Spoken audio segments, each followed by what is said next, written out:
medical doctor who operates out of the building she lives in.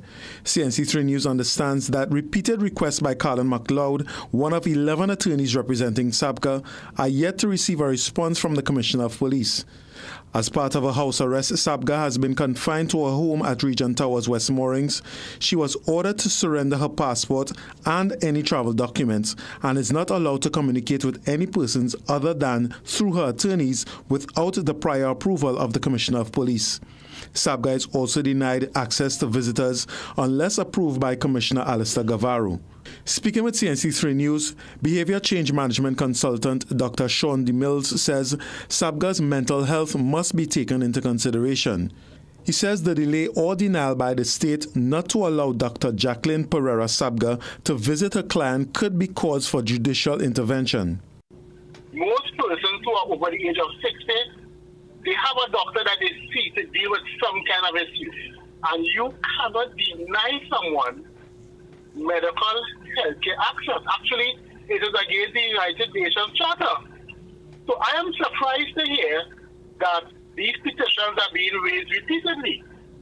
And the Commissioner of Police, in his wisdom, has decided to either delay access or not grant it at all. Stay tuned for another news update at the top of the hour and for comprehensive coverage in our midday news and major newscast at 7 p.m. on CNC3.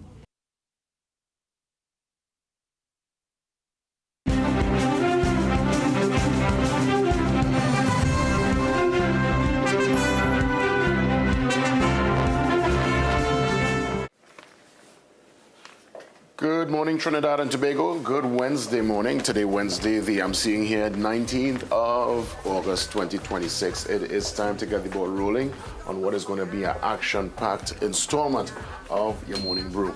JW signing in. Let's get the show started. See you soon.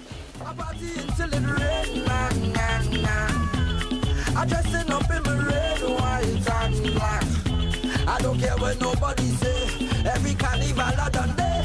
Plus I know all artists and only mass minds. Them say I'm a man. I'm telling you where I'm from Trinidad. Let it play.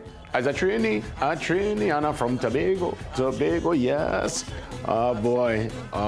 Good morning, Trinidad and Tobago. It's 4 minutes after 6 o'clock on this Wednesday. A lot of heat yesterday. I know Sagoni mentioned there might have been a little shower here or there. Didn't really see it. At least on my side, it didn't happen. And well, today, she would have mentioned some Sahara dust concentration. For those with respiratory issues, you know exactly what you have to do. Stay out of the atmosphere and, just brace yourself. But very hot days. Just looking forward for the little sprinkle, not just the cool down the heat a little bit. But hey, by all means, let's get the ball rolling. Time to sit back, relax. So at least if you're on your way out, have yourself a productive one, and I hope you could get there in one piece and on time. It's Wednesday and it's time to get the ball rolling for your morning brew. JW signing on. Let's see what's happening via the front page of the Trinidad and Tobago Guardian. On this particular issue, we're going to treat with this right after the break. Our very first interview is with Farid Ali, attorney at law. We normally seek his counsel when it comes to these matters. We want to get some details regarding the right to medical care and the constitutional implications, because Star Sabga seeks urgent care, and from what we understand, well, she's been more or less denied. The 70-year-old complains of severe chest pains, loses 29 pounds, but attorneys say that repeated requests for doctor's visit have gone unanswered by the top cop. I think there was just one response to about 5 letters, and that response was to a letter that would have been dated in, I believe, late July. All the details, a matter of fact, here inside the Guardian. And when you get your copy, it's on page 5, and it speaks to this very fluid situation. Again, it's in the public domain, up for public contemplation, and it speaks, as we look at the development here on the screen, it speaks to the current status of Star Sabga under house arrest. Remember, as much as she would have been given the okay to go home, and somebody in the TT PS, somebody in the top brass would have also mentioned that, well, hey, well, I'm going to paraphrase. They mentioned more or less, well, you shouldn't really be complaining too much because everybody else who under the PDO locked up, you at least at home. And I'm saying to myself, this lady is 70. I would imagine anybody getting to that nice ripe age, going through what she is dealing with, would probably need some kind of intervention. And not only just medical, I would imagine, too psychological. I think jail could shake anybody's cage. Anybody's cage. And I can't imagine at that age having to go into the system behind the bars. Again, not making no excuses because obviously this will go before, well, if indeed any of the allegations and if there's any evidence forthcoming, they will pursue and create a case. And when something is sensitive, and especially any high-profile cases, I tend to kind of hold that strain. That's just my years of experience and understanding. You know, one needs to be mindful of utterances, and you don't want to put yourself in problems or prejudice any case. But we're just looking at this holistically. Take Sabga out of this for a moment. Anybody at that particular age, you know, 70, that's more or less, I mean, that's what they say, 3 scores and 10.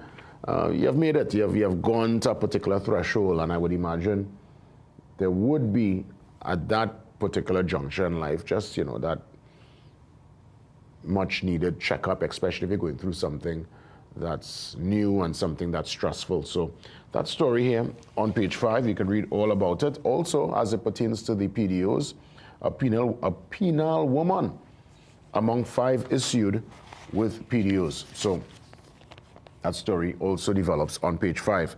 I'm watching on the corporate, I guess the corporate developments in terms of, well, TSTT. We spoke about TSTT yesterday as it pertains to what's happening with the union and, you know, that kind of back and forth.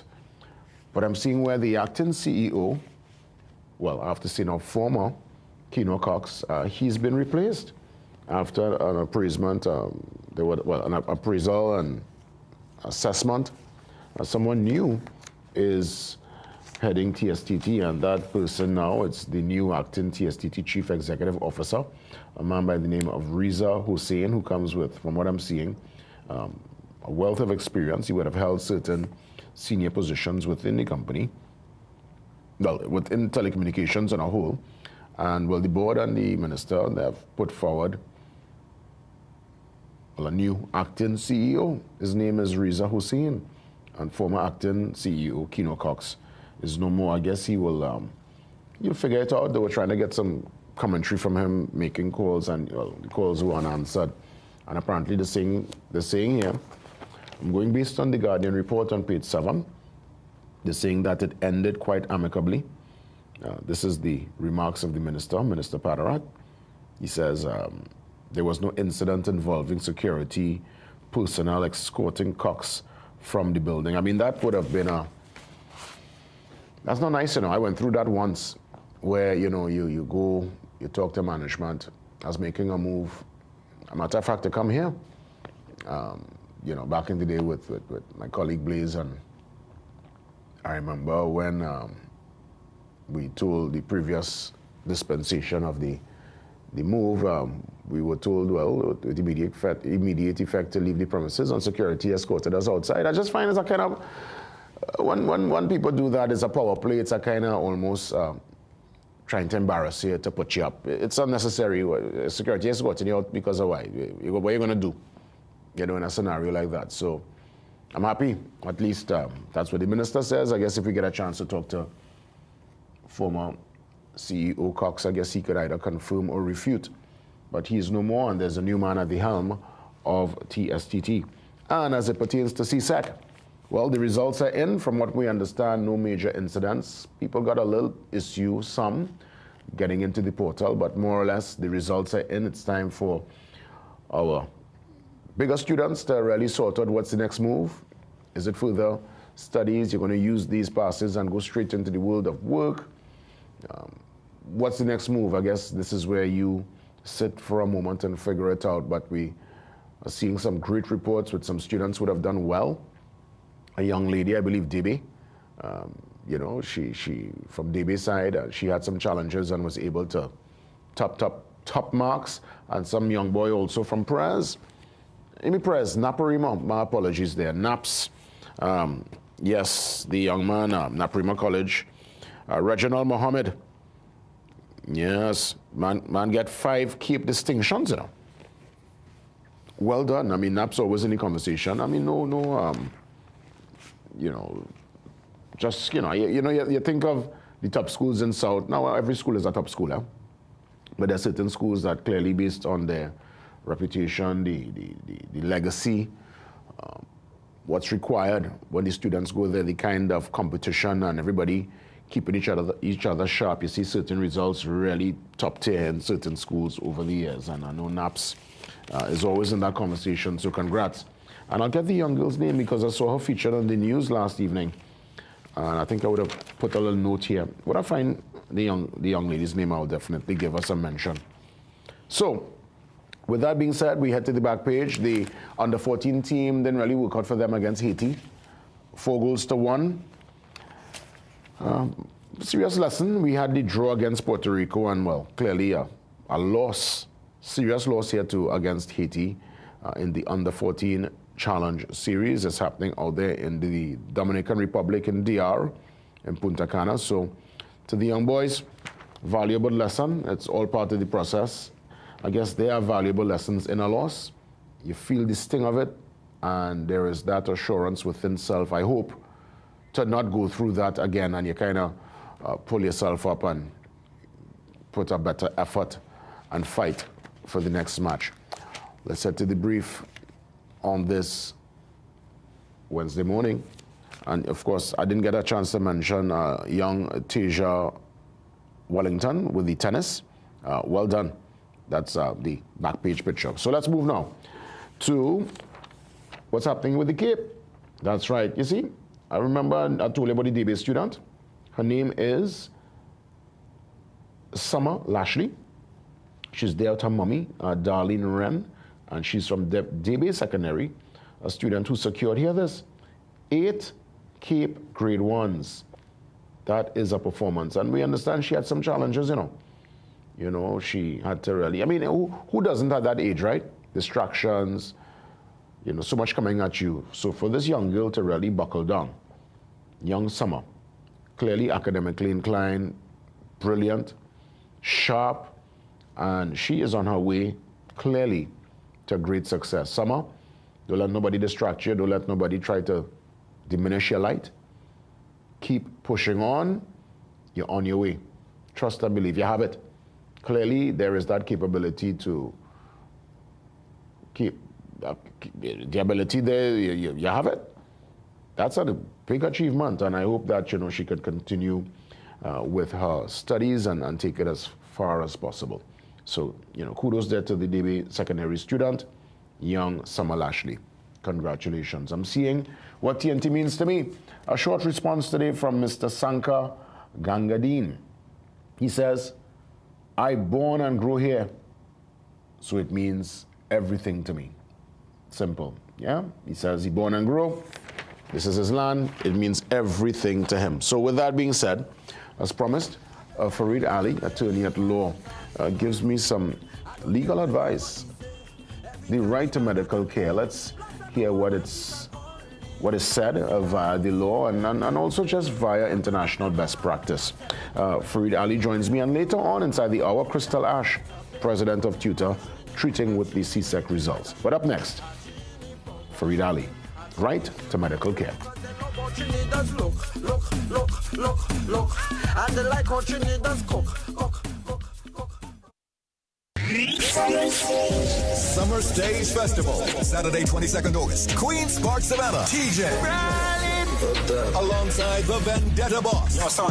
Alkaline.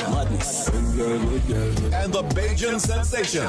Master T. Alongside Chassis, Tempa, Young Bretta, Gelano. Physical tickets available now at Cache stores nationwide. Extra Foods nationwide. Ultimate Car Care St. Augustine. Fitz by Brits. 519 Restaurant. Big Life Apparel. Alpha Vapex locations and online at islandetickets.com.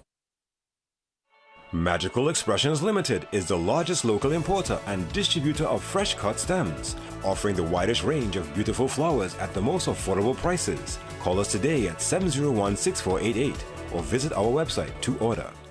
Visit Tire Clinic Marketing, New Truck and OTR Tire Service Center at number 30 and 32 Montrose Main Road, Chabonas. Call today at 665-8973 or 672-3419. Alignment services available. Tire Clinic Marketing, Truck and OTR Service Center. A tire for every need.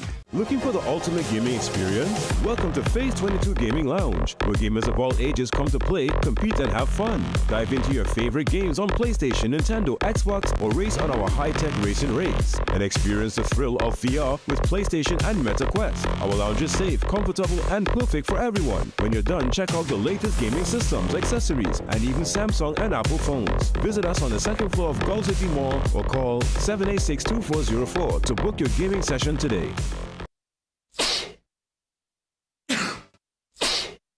Cold or flu? Take Panadol multi-symptoms. Relief in minutes. 7 cold and flu symptoms. Panadol. Release starts here. Living with diabetic neuropathy is exhausting. The burning pain and tingling that won't go away? Introducing Myolaxin D Gel, made for pain relief. Fast absorbing, non-greasy, and easy to apply. Its Carbomer gel formula delivers relief deep at the nerve level. Oleoresin capsicum helps reduce pain signals, while diclofenac eases inflammation. Menthol and camphor provide fast, soothing comfort, so the pain eases and comfort returns.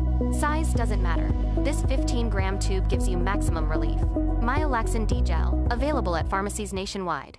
Get ready for a cricket showdown like no other. The Trinbago Knight Riders go head-to-head with Antigua and Barbuda Falcons this Saturday, August 22nd, in another massive Republic Bank CPL T20 clash. Join us from 6:30 p.m. for the live pre-show. Then catch every boundary, wicket, and thrilling moments live and exclusive on CNC3 and CNC3Live.com from 7 p.m.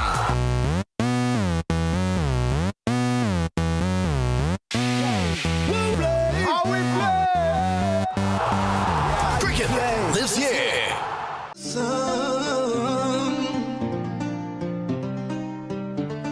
Islands in the fun. Welcome, one and all to the land of death. Attorney at law Farid Ali joins me on the Zoom line so we could understand through the legal lens what's going on as it pertains to this story, and just I would imagine, Mr. Ali, in general, as it pertains to anyone who is detained, what the law states as it pertains to medical treatment if they're feeling any discomfort, and more so, is the rule of engagement a bit different under a preventative detention order? I really genuinely want to get some answers this morning as it pertains to this development, and for us to have an understanding if indeed, God forbid, we ever end up in a situation, we kind of know how to gauge ourselves and how to maneuver. Mr. Ali, great to see you as always, and I look forward to your counsel. It's great to be of assistance to you all if I can. As it relates to Ms. Sabga, the position is simply this. She is under house arrest to remain at her Regent's Tower residence over the period to which the preventive detention order subsists, meaning that minimally until the 13th of September of this year. She has had that benefit extended to her since the 29th of July. Now, in that time period in which she is in the care or the warmth of a home, she is still the subject of the preventive detention order, and she still is limited in terms of her visits to her doctor, or limited in terms of her visits to persons who would service her with her meals, which is 3 square meals per day. All of these individuals must be approved by the Commissioner of Police. In other words, she can't have Mario's dropping meals on the subway and other establishments. It would have to be a named individual. In this case, let us say Jason Williams has to drop meals. it would be Jason Williams each day, 3 times a day, unless it is some other arrangement is made for another individual if Mr. Williams isn't available. In other words, this is not a stay at her pleasure. It's a stay at the state's pleasure, and this is what she asked for. And what you're saying is spot on, because one needs to get their sustenance on a daily basis. As he said, 3 square meals a day, so that's basic. But another requirement, I would imagine, and that's something that's fundamental to any human being, if they're not feeling well, a medical attention should be administered. And we're hearing of chest pains, weight loss. This lady's 70 years old, and I would imagine anybody getting to that ripe age would start to get some kinks in the armor, especially in this kind of stressful situation. So I'm trying to figure out why the denial, why the delay, why no particular response pertaining to a doctor who I guess she would know this person to visit. What does the law say when it comes to that development? Once you're in the care of the TTPS and you're being detained for whatever reason, in this case, the suspicion having been involved in a plot to assassinate public officials, you remain a person of interest to the TTPS, and you remain the subject of a police investigation. You are not charged before the court. You have certainly not been convicted before the court, because she wouldn't be under house arrest if she was convicted. So she's entitled to medical care and access to medical care. But the access to medical care was negotiated in the deliberation before the Court of Appeal. And it was paragraphed in the order that she be allowed visits from her doctors. But those doctors, the doctor visits that would have been allowed or would have been sanctioned would mean that in advance of the doctor visiting, the names would be submitted, or a name would be submitted to the TTPS, the Commissioner of Police, and he would have to approve the visit. Now, the state often provides medical care, meaning if she was at the prison, the nation's prison, and she took ill, there's a prison doctor that visits. In like-mindedness, if she's getting the benefit of Dr. Pereira Sabga visiting her, then she has even better treatment. If I may put that, even more accommodation is being made by the state to have her personal physician visit her. No, nothing is wrong with a personal physician. The personal physician would know her needs more than I would imagine any other doctor. I see no reason why the allocation could not be made, or why the state could not allow access to medical care, given that it's chest complaints. One associates chest complaints not with a gas pain, but with something I would imagine more serious. Mm-hmm. So the commissioner, we haven't heard from the commissioner's office. We haven't heard their version of the facts, meaning 3 requests were made according to her attorneys on the 28th, 29th, and the 10th of August, and those requests went unanswered. It doesn't mean to say that the state is in any way neglecting her. The state cannot form the view that she's malingering. So the state would be wrong to deny her access where she's experiencing symptoms. Mr. Ali, let me just ask, and I'll let you continue, but I want to ask you, as you made that point about the state, who's held responsible if someone who's detained, God forbid, they end up in some very severe medical emergency or worst case scenario, to make it over the line, they pass away, being held by the state, and they were, let's say, denied medical treatment? Is there any particular case you could look to? Is there any prerequisite? What happens in that scenario with the state? Is the family able to now legally pursue accountability from the said state? If it is she's denied access to medical care and she dies, then some assessment has to be made as to why it is she was denied access to care and whether the care would have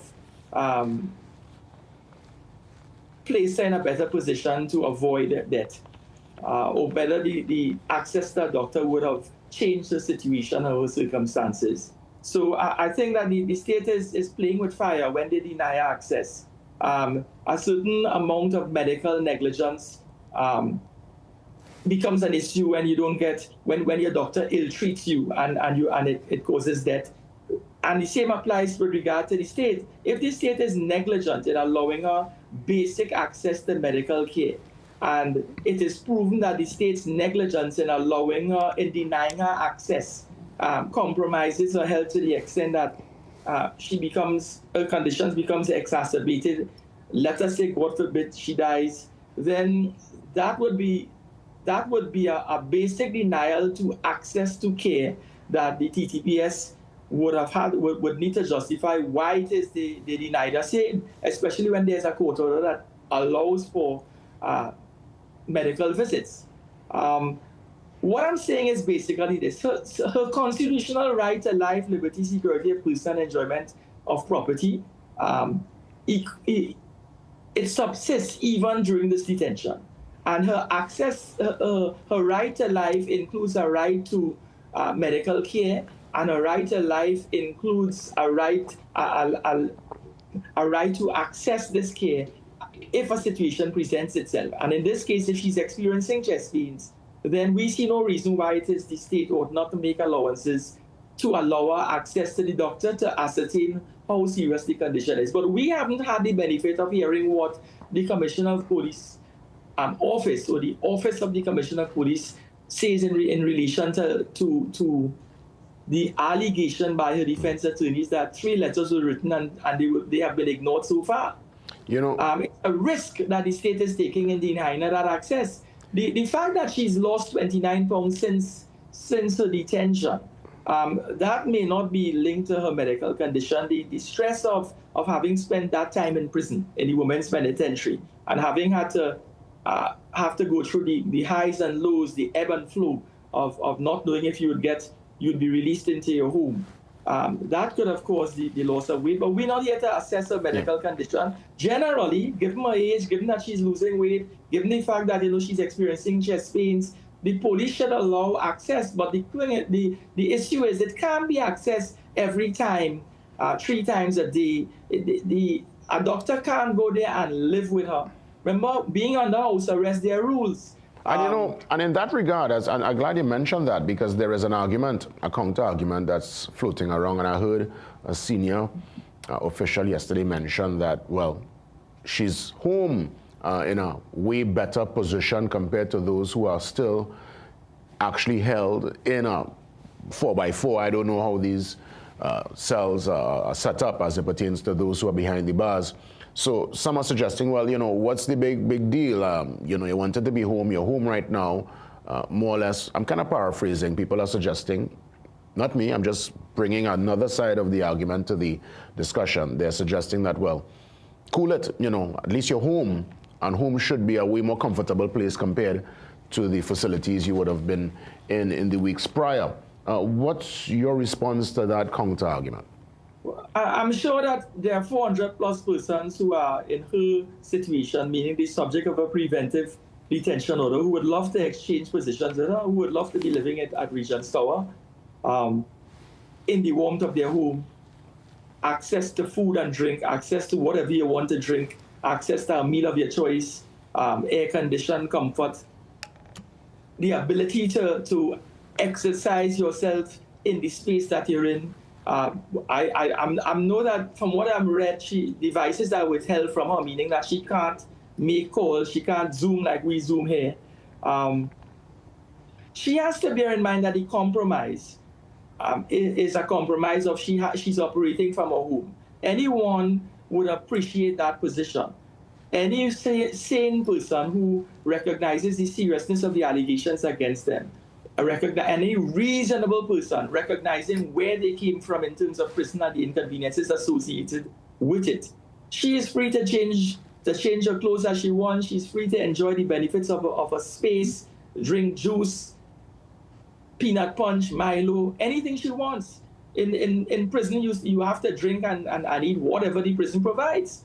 So how much allowances can be made for her? I can't see what more she could want. Now, I am all for the access to medical care.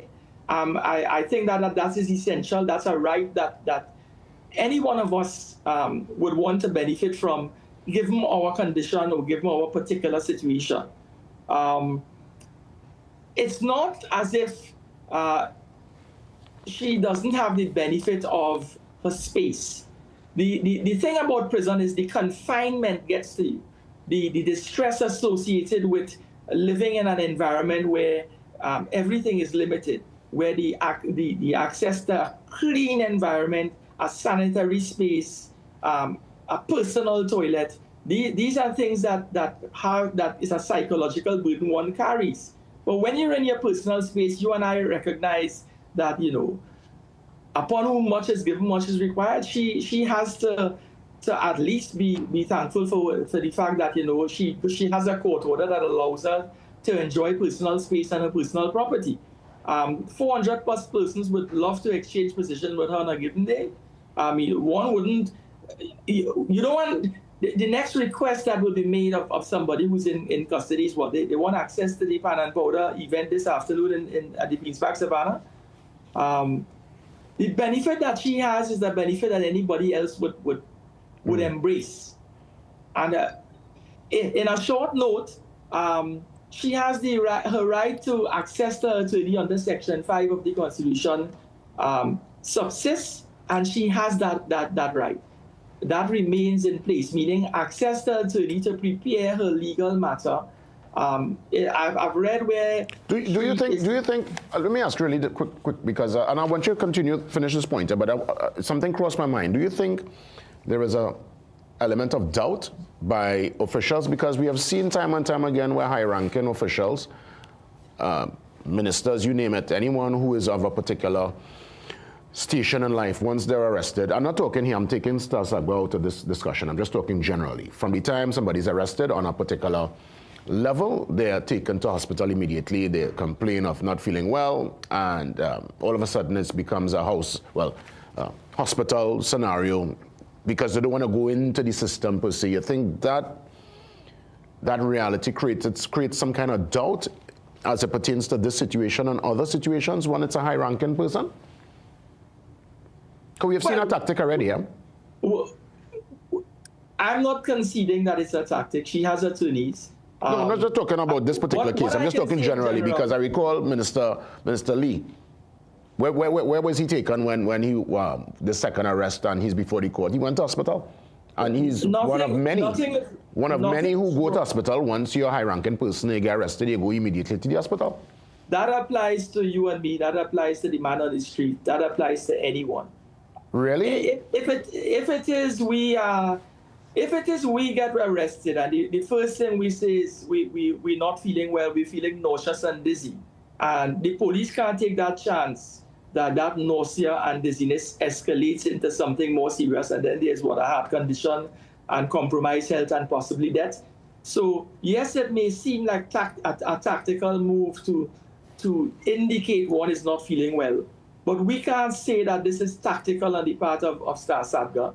We don't know whether what she's experiencing is equivalent to her malingering and therefore trying to abuse the access to medical care that she wants or that she may need. That is not a chance, and that is not a call to be made by the TTPS. The TTPS is not in a position to make that assessment. So if she's in pain, and if it is she's experiencing chest pains, then they ought to accede to the request and at least err on the side of caution, just to ensure that, this thing doesn't escalate beyond where it is, because God forbid she dies, or God forbid that something happens that her health condition gets worse. Then you don't want the family to turn around and say, but we were requesting this care, and because of the delay, now look, things have escalated or de-escalated to the point, to this point. Well, in keeping what you were saying, that every time somebody, a a high-ranking person or somebody in public life gets arrested, the first thing they do is they're taken for medical care. I think it is. I could understand the public's view out there that sometimes these things appear to be convenient, where the script is followed. That you get arrested, you feel ill, they take you to the doctor. Sometimes the police simply do so in order to cover themselves, to ensure that, listen, we have gone that extra mile to ensure that we're looking after your interests. Well, I guess we'll stick up in for it for now. I guess whenever we, we convene again, we could probably pick up from this particular point, because it's one I've observed and I've seen it time and time again, where high-ranking folks are taken to hospital and people of less means, they're not given that same accommodation. That's just the reality of the moment. I didn't make it up. That's what I've observed in my 47 years of life on this island. Very interesting times, Mr. Ali. But I want to thank you for the counsel, and we will touch base soon. Let's have a part 2 very soon. All the best. Thanks for your time. I hope I've been of some assistance to you all. Thank you. That's right. Farid Ali, attorney at law, touching base with us. Up next, as promised, Tutor President Crystal Ash steps in as we treat with the results and get some details regarding school reopening. What's the latest? What is the President hearing? He's here live to treat with it. See you soon.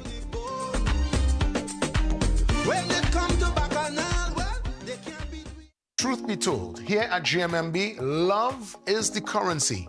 And let's show you how we are able to transfer that energy into real conversations. It seems to me there's a power in listening. It seems like that is a part of the mandate. Of course. We need to listen to our clients. We need to hear what they need. We need to hear that they are satisfied, they are loved, they are feeling that GMMB culture. GMMB. It's banking for you. Beyond games, we go wild. Beyond games, every child, claw machine, take your prize. Big bright smiles in your eyes. Beyond games, come alive. Beyond games, let's ride. Hi, Sunil Narayan here, and for the longest while, I've been looking for a place in Central to call home.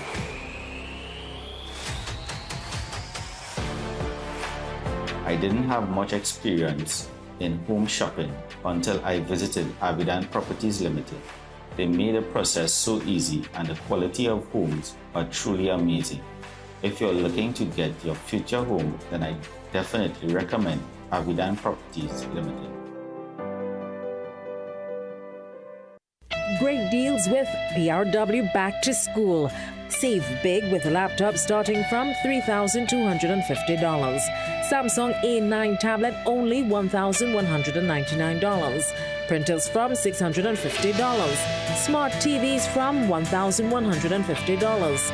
27-inch curved monitor $1,399. Wireless headphones $240.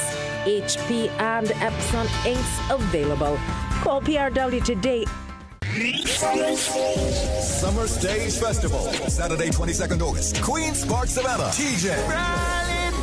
Alongside the Vendetta Boss. Alkaline. And the Bajan Sensation. Master T. Alongside Chassis, Tempa, Young Bretta, Gelano. Physical tickets available now at Cache Stores nationwide. Extra Foods nationwide. Ultimate Car Care St. Augustine. Fits by Brits, 519 Restaurant. Big Life Apparel. Alpha Vapex locations and online at islandetickets.com. The biggest party in sport is back. Catch every TKR March live and exclusively on CNC3, August 7th through September 20th. You don't want to miss the action. The Republic Bank CPL 2026, only on CNC3. Passion, energy, and cricket live here. Brought to you by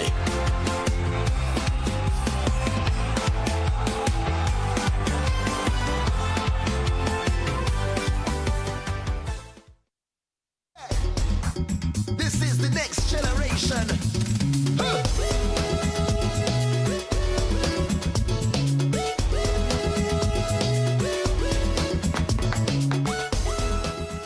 Tutor President Crystal Ash joins me on set for a very important conversation with the CSEC and CAPE results coming out. I'm seeing, a matter of fact, here, President Ash, on page 8 of the Trinidad and Tobago Guardian, that the minister, Dr. Dowlat, including tutor, they have reported no major issues with the results, and I'm seeing a 72.18 regional CSEC pass rate. Not bad at all. Just want to get your reaction to the results and just if there would have been, at least your feedback thus far based on the results coming out. So morning, JW. Good morning. Morning to viewing audience and listening audience, persons in the studio as well. Let me say first and foremost, on behalf of the Trinidad and Tobago Unified Teachers Association, congratulations to all the students who would have written the CSEC and CAPE examinations and they would have received their results. Know that whatever results you get does not determine who you will be or where you will end up. It is basically the mechanism and the tool that you will use to propel yourself further. So we're seeing quite a number of things. You're seeing a large number of students they identified did not participate, did not write the examination and so on. I think it was some 35,000 out of 100,000 students regionally from 17 Caribbean-speaking countries who would have participated in CXC. Now that number, yes, it is alarming, but as you read further, you see that they say that it's actually lower than previous years. So if 35,000 is lower than previous years, what was it? Because I tried to do a little research to find out what would have been the level of absenteeism in 25, 24 and going back. I didn't get anything on that. From your vantage point, President, why would a child not write the exam? Is it a lack of means? They just did not show up to the exam? They just miss out? All right. I will as an educator for 33 years now, a little over 33 years, you see children preparing for an examination, and for whatever reason, when they get kind of cold feet. So you're coming close to the examination and you think you're not 100% ready for the examination. So rather than go and possibly make a low grade, they decide not to go. Now, my personal opinion, not necessarily tutor's opinion, let me make that disparity at this point in time. My personal opinion as a parent, you are my child. You don't ever say whether you're going or not. I would be preparing you, the school would be preparing you, the teachers, the educators, everybody preparing you. Money would have been spent, time would have been invested and so on. You have to go and write. But unfortunately, some parents allow their children to have a little too much of leeway. So you see these advertisements on television. Children have rights, they have rights, they have rights. We are all for that. We are in agreement with that. Tutors in agreement. But along and accompanying these rights are responsibilities. You have a responsibility as a student. You have a responsibility as a child. You are my child. I send you to go because I have to go to work, so I can't take you to the examination because not every parent is in a position where they can drop their child and sit down outside and wait for them. And we understand that. We live in a modern society. So you let your child travel and go. And he or she decides to take a detour and don't go and write. When the results come back, it must say absent. It must say absent. I have known persons personally who they actually supposedly go to write the examination. Come back and tell the parent, they ask her, let's say it was mathematics. How was it? Yeah, it wasn't so bad, and you know what? I did it, and some of the questions was kind of tough and whatever. A whole elaborate lie. And when the results come out on the paper, on the slip, you see absent. So you know for sure that they didn't go. So why would you go through that? If you feel that you're not ready, say, Mommy, Daddy, listen, I really feel. And honestly, if you're preparing for an examination, you have 5 years you're preparing, and that is your goal. You are in school to prepare for the ultimate finality, which is the examination. Why would you not be prepared? Why would you not be prepared? Because you have some persons. I saw a young man the other day being interviewed on a television program, and they basically asked him what CXC means. You're writing CXC, he said he's going to write it the next day, the following day, and you don't know what CXC stands for, and you're going to write a CXC examination? So what are you doing in school, man? What are you doing in school? And that is the problem we have in society, JW. You have children, unfortunately, not all of them, let me be very clear. Many of them are going there and they have the head on the shoulder and they're going for the right purposes. But there are some of them, you're going there for the wrong reasons. You're going on there because it's a fashion show. So first of all, you have to look sharp and you have to be the sharpest out of it. You don't know, when you become an adult, there will be time enough for that. There will be time enough for that. Get your education. Children, I want to say that to you. Get your education. Education is the key to success. Look at me, JW. I'm a humble farm boy from Wallerfield. What I feel. Going graze them a cow, accustomed doing everything on the farm and so on.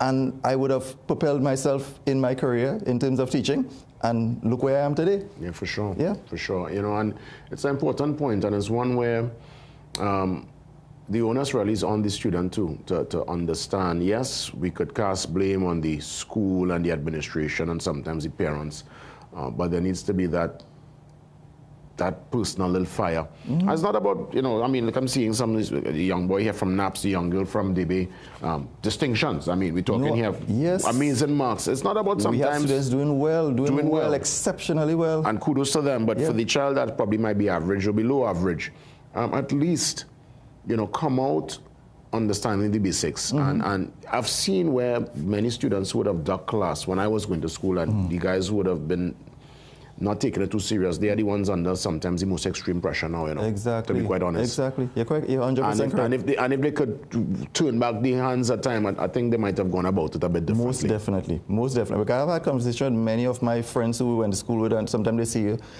Sister Ashwell, you know, you always look like you always dress up sharp, you always think, what are you doing when I'm teaching and now in different things now?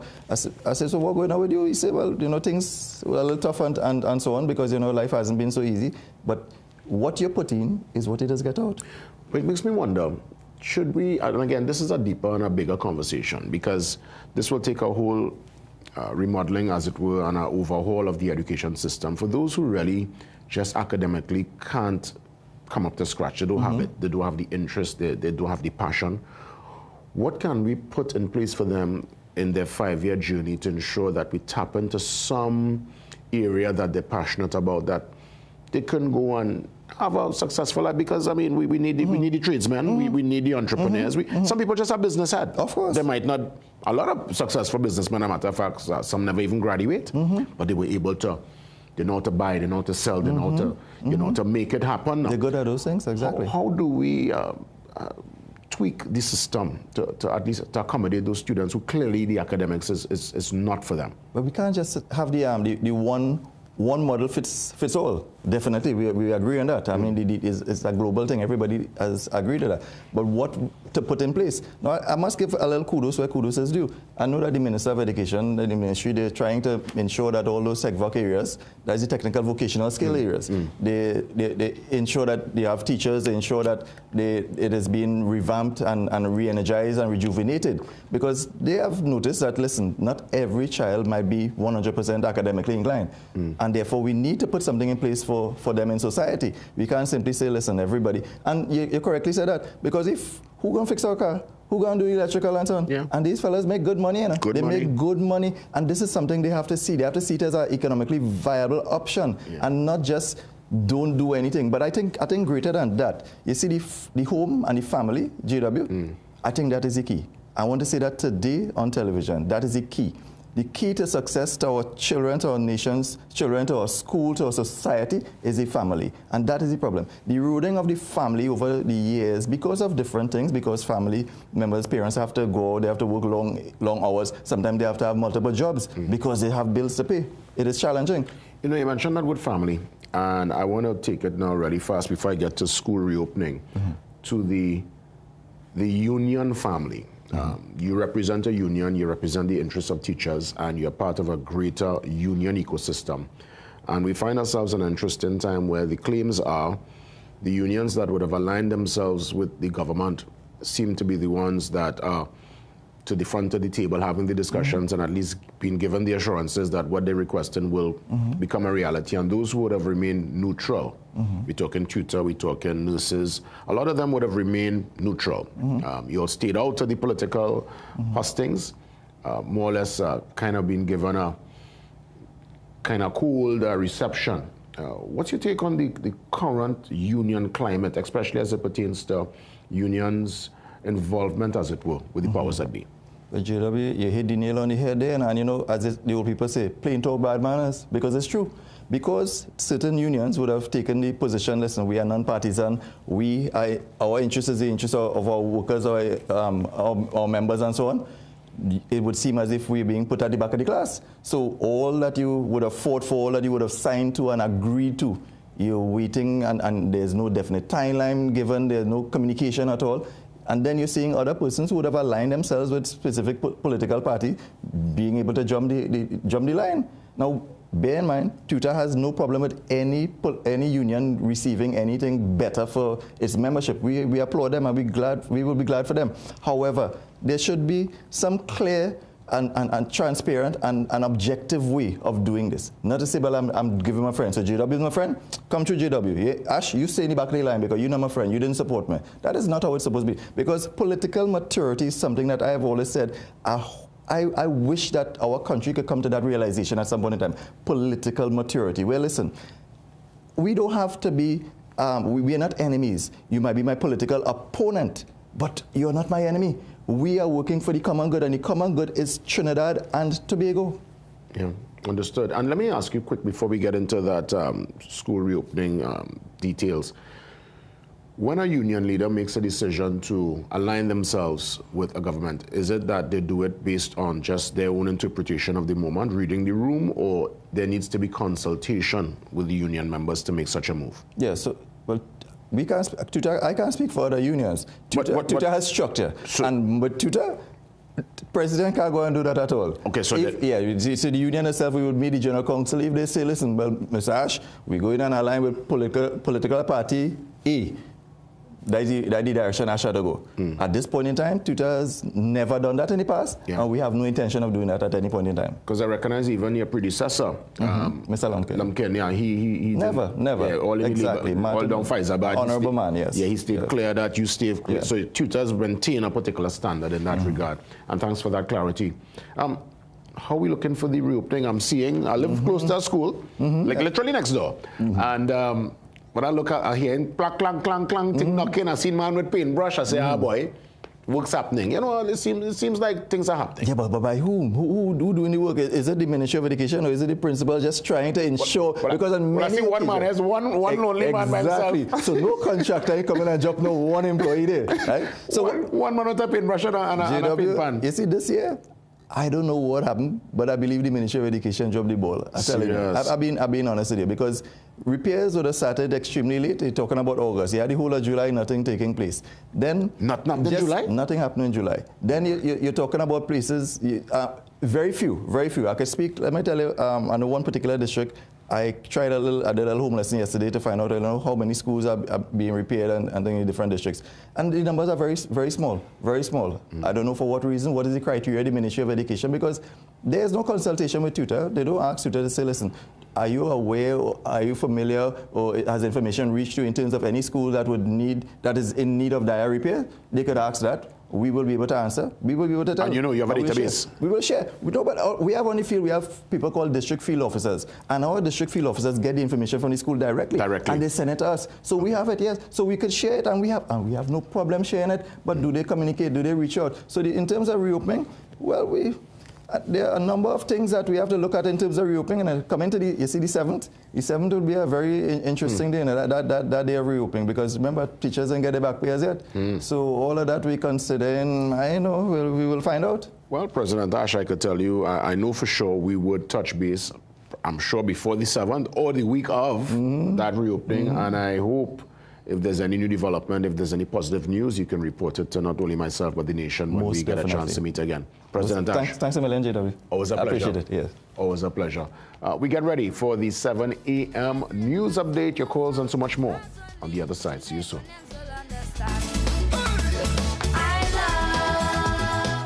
Heart disease is the #1 cause of death in Trinidad and Tobago, driven by 2 silent threats, diabetes and high cholesterol. But now there's a powerful ally, introducing Berberine Plus by Asia Nutrition, clinically proven to stabilize blood sugar and keep cholesterol levels in check. With 99.9% pure extract, you get superior absorption and real results. Available now at Pennywise and leading pharmacies nationwide. Berberine Plus, your heart deserves better.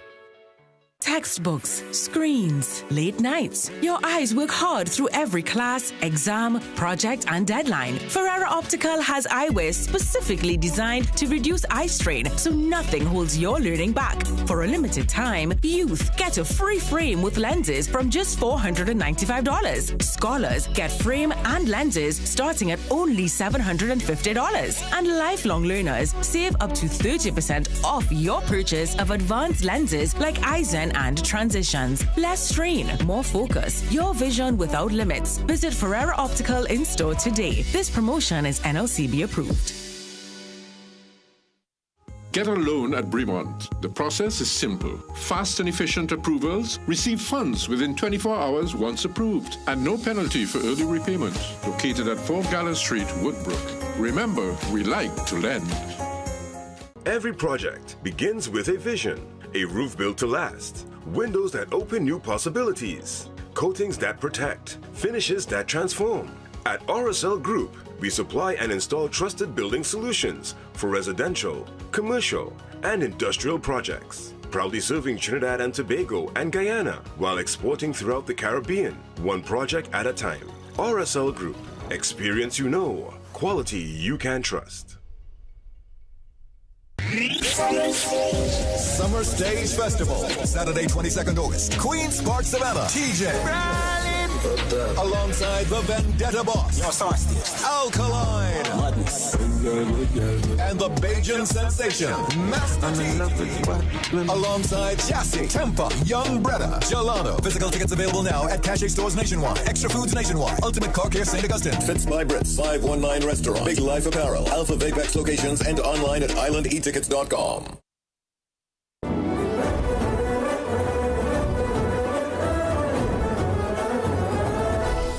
Tell me this is what your heart desires. No.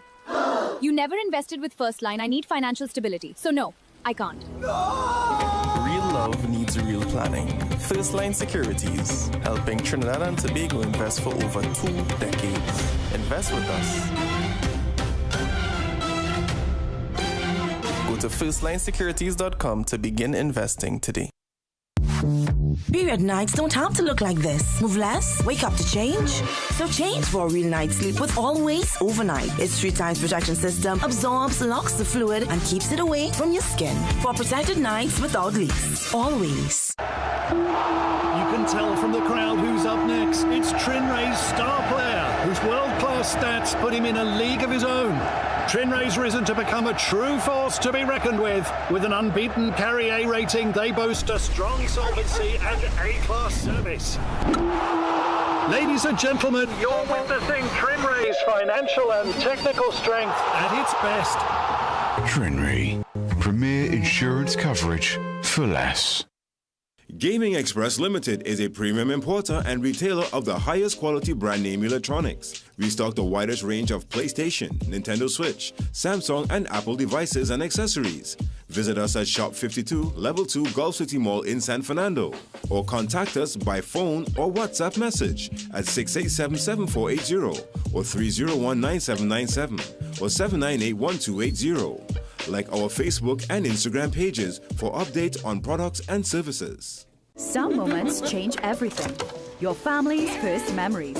Comfort isn't just about temperature, it's about feeling your best. Whether you're celebrating the big win or making unforgettable memories, the moments that matter deserve comfort you can trust. That's why thousands choose McQuay by Daikin. And now, every purchase of a McQuay air conditioner helps make a difference. A portion of the proceeds will be donated to the Trinidad and Tobago Cancer Society. Visit your nearest Coolmax or Supercool Limited branch or request McQuay from your trusted AC technician. Time Check, brought to you by the Central Bank and the National Financial Literacy Program.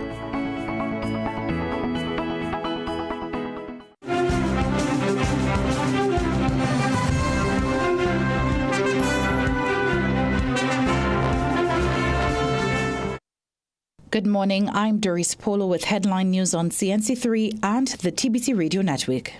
For the past 3 weeks, alleged murder conspirator Star Sabga has been denied at least 3 requests by her attorneys to see her doctor, who operates from the same building where she's under house arrest.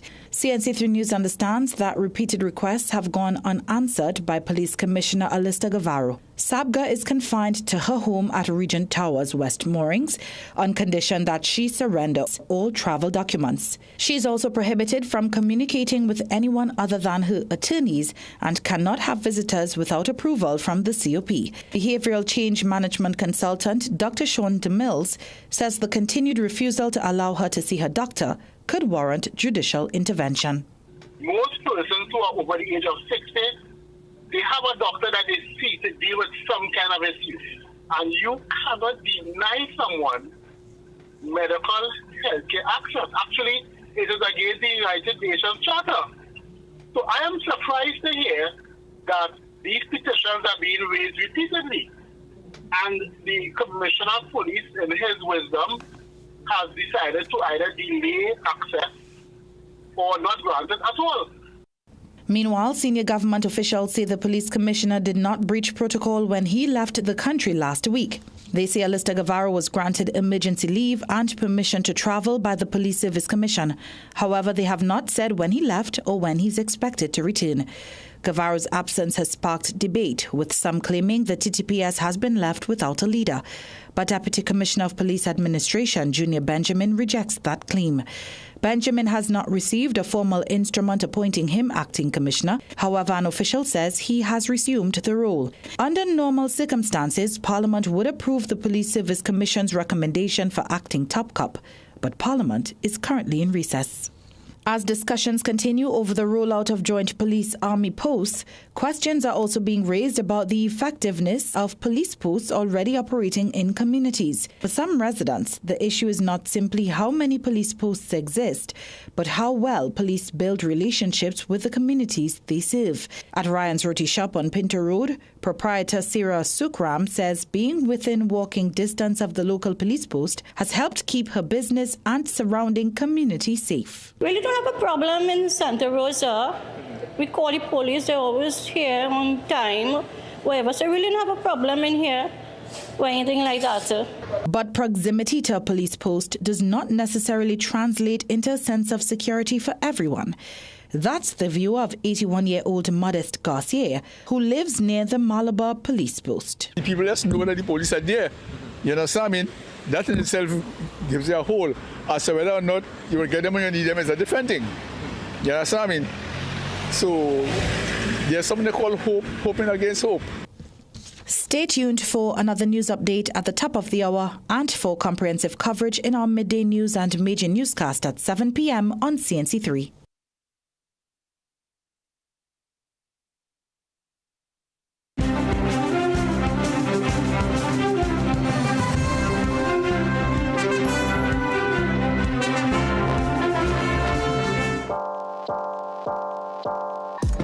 Welcome to Holiday Inn Express and Suites. Do enjoy, Stacey. You want some coffee? Can I have a bit? Perfect then. That's exactly what we need. Hey, the pool is this way. Whatever you're here for, we're here for you. Stay smart at the Holiday Inn Express and Suites.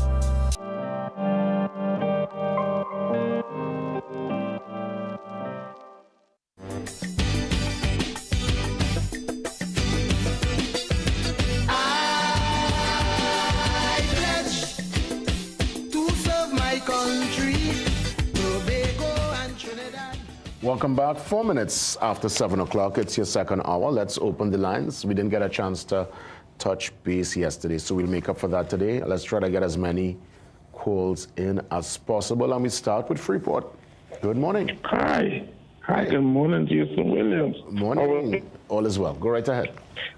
Jason Williams, I have the card in my hand. And, is it CSEC? Say that again, the CSEC? Is it called CSEC? I'm not sure. Back in my days, Well, CXC, back So in the I've day. left school many years ago. Yeah. But is it called CSEC? Yeah, CSEC and Cape. Right. So I want to talk about that. No, that's a very good thing that our children are doing well at school, because with all the turbulence that happens with the school days, it's very trying time. And I want to congratulate one of my neighbors who get full passes. All the subjects he wrote, he did well. Aaron and Nicole, congratulations on that great successes. And I want to say this to the student body at large. For this particular year, life is now beginning for you. Life is now realizing for you. In anything you do, always try to be constructive and be positive and persevere your dreams. And always remember, the only way you can eat an apple is bite by bite. So even though you may feel you are a setback in life, you continue biting that apple, the apple is eaten. So continue taking piece by piece, making your dreams a reality, and your dreams will become, it will realize. So in conclusion, continue on your quest, continue doing well. Even though some of you maybe didn't do well, again, apple, bite by bite, you will get there. And successes are given by constant progressing. Thank you, Jesse Williams. Well said, well said. Treldan, always bringing upliftment to the conversation. And yes, congrats to all the students who would have done well at the CSEC and Cape. Let's move now to Faisal. Faisal is on the line. It's been a while, Faisal. Good morning. Good morning, my brother. Welcome back. Good morning. Thank you, Brother Faisal. Go right ahead, man. I'm listening, man. Go right ahead. Yes. So I want to touch on 4 points quickly. Number one, I want to remind Trinidad and Tobago, I hear Stuart Wrong and I see Stuart Young jumping all over the place that, he is responsible for the signing of the agreement with Exxon and Mobil and all these people. But I want to remind him that the OFAC license was revoked during his tenureship the last time there. It was revoked. So he's, irrelevant as far as that goes. Number two, Dr. Rowley is making demands on the Prime Minister to release the names of the people, who visas have been revoked. I'm thinking, I wonder if you think this is just as wise walking to the President's house and grabbing the merit list. No, it doesn't operate like that. The American people are in charge of who gets visa and who visa is revoked. Thirdly, Marvin Gonzalez. I'm hearing him, but I want to remind him he's the person who would have kind of indicated to the austerity measures in terms of your macaroni pie, your fried chicken, your cinema and everything. But yet still, he accepted a 43% pay hike. So let he come down from me. The next one is Gary Griffith. I noticed he has gone on a rampage of attacking people personally. Last week while you were not there, he attacked on Bavita's program, this girl, Indira Rampersad, and the criminologist Randy C. Prasad. This man is fast becoming irrelevant, He is bent on, and he keeps regurgitating his performance. That is history, my brother. We are now moving forward. I mean, you let us fail the political party, and you left Mr. Dindyal in the doldrums. Thank you. Have a nice day. All the best, Faisal. I think in terms of Gary, I'll probably just treat with that point. The reason I guess Gary will call on his record, and Santa Cruz, I just want to give me 1 second here, is because I guess that's how we gauge it. We always, we conjure up the spirit and the memory of a man called Burroughs, who was even before my time. I grew up here in Burroughs. I didn't know nothing about Burroughs, but we tend to always compare who's in the seat. We're talking here Commissioner of Police, Faisal, based on who would have been there before and what kind of inroads they would have made. Now, Burroughs clearly went before the same system he was, supposed to defend. I heard of all those things towards the end of his career and having to go to court and all these different things. And some of his measures, from what we understand, might not have been above board. However, Burroughs, Philbert, Gary, those are like some of the starboy names that will come up when we talk about commissioners who are serious, gun in hand, in the bush, on the scene. And all, of course, Guevara now. I mean, granted, he might be, the verdict is still out, and, you know, he's making some decisions that are less than complimentary. The reality is, for the optics, he's a man, one of the commissioners that is clearly on the ground, on the scene. He's not an air-conditioned commissioner. So, you know, that's I guess, why Gary will always draw for his particular record, Faisal. You know, the thing does go. You know, that's just how it is.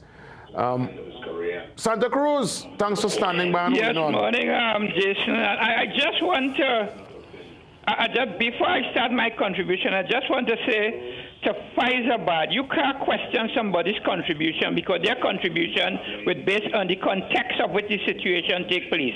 That is all I want to say to him. But Jason, my concern this morning, which is two concerns, is that the state of the police service, right now, and I'm saying that in the context of, we had a situation recently whereby a number of guns went missing somewhere in San Fernando in a police station, and a policewoman was killed. Okay? So I thought, based on that, and the municipal police were given instructions that to hand over their weapons to the TTPS.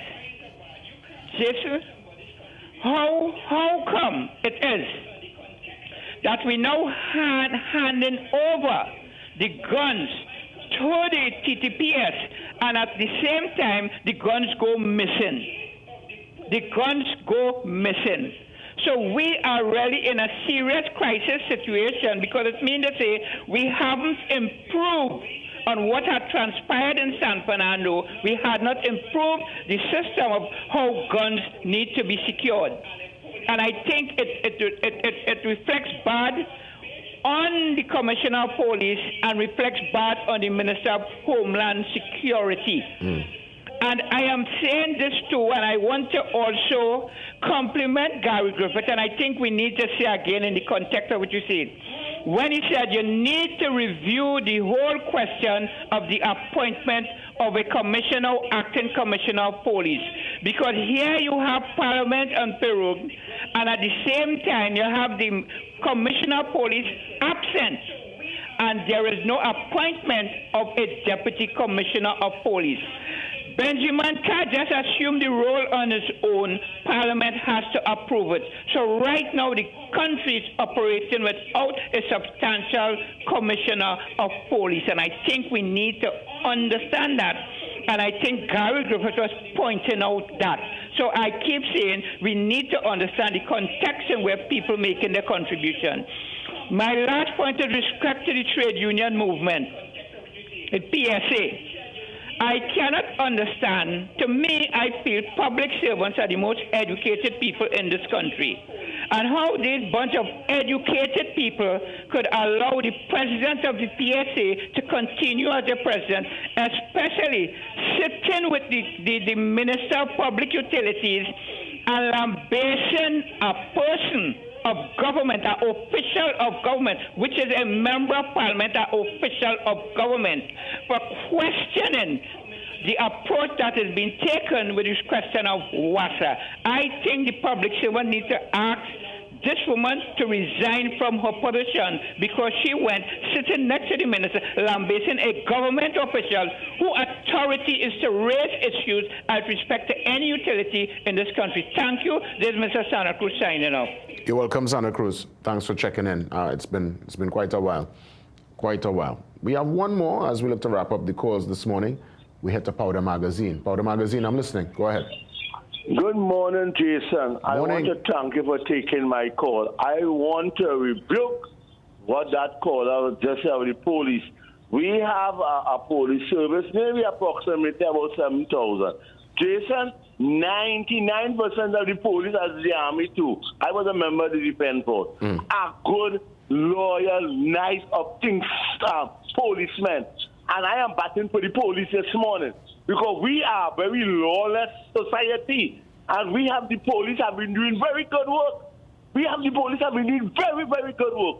So I denounce that last caller there. and saying all these things about the gun administration. And all right, we have concerns, but I'm saying the majority of the police are very good, nice upbringing, and doing good jobs, are good work in the society and bringing down crime. And we have to encourage them.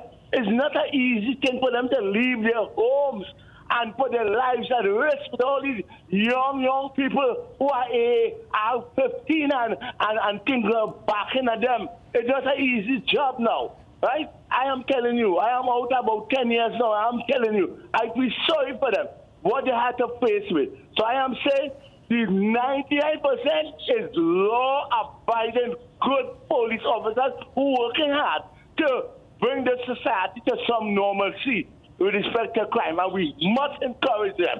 We have some bad rogue police officers, and we have seen where the present commissioner of police, I must give him that, is working to weed out the police service of those rogue officers. So we must encourage them, Jesus. We must encourage them at this time. We are living in a lawless society. I will always say that. Thank you very much for giving me this. Yes, Powder Magazine echoing. You know, many, well, I mean, including the Prime Minister would have said that. She just put dump in the conversation. But yes, the Prime Minister, what Powder Magazine would have mentioned, and I would have seen over years, yes, we are lawless in lots of ways. For some reason, we only follow the rules when we leave the country. So a Trinbagonian will go to New York, we will go to Canada, we will go to England, and we will fall in line with the rules out there, and we know their consequences, and we batten our crease. But at home, for some reason, the lawlessness and how we conduct ourselves. So yeah, it takes a lot of self-reflection. And I hear you loud and clear, Powder Magazine. I heard the passion in your voice. Yes, many officers really do the right thing, but the ones who are terrible really drop the ball. And as you rightfully said, the commissioner, this Commissioner Guevara, is taking a no-nonsense approach to that kind of activity. So spot on. Thanks for all the calls. Great one today, Wednesday. Let's get into our conversation. We're going to treat with Go for rideshare service. And this is right up the alley for our brothers and sisters in Tobago. Let's get some details from the owner of the business after the break.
We finally said yes to onion rings. Now it's your turn to say yes to the new KFC onion ring chicken sandwich for $34.95, or get a regular side of rings for just $15.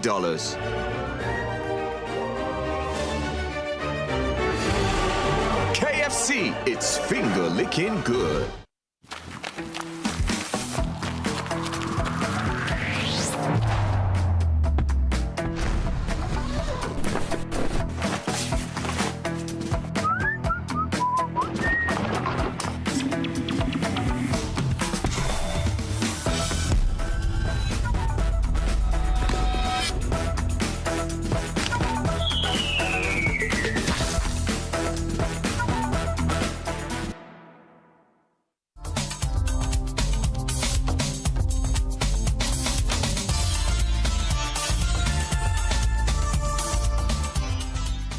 Well, this morning we get some beautiful details regarding a business model that I know will work, especially for the October Carnival around the corner. And I would imagine beyond that, we're talking here Go4 Rideshare.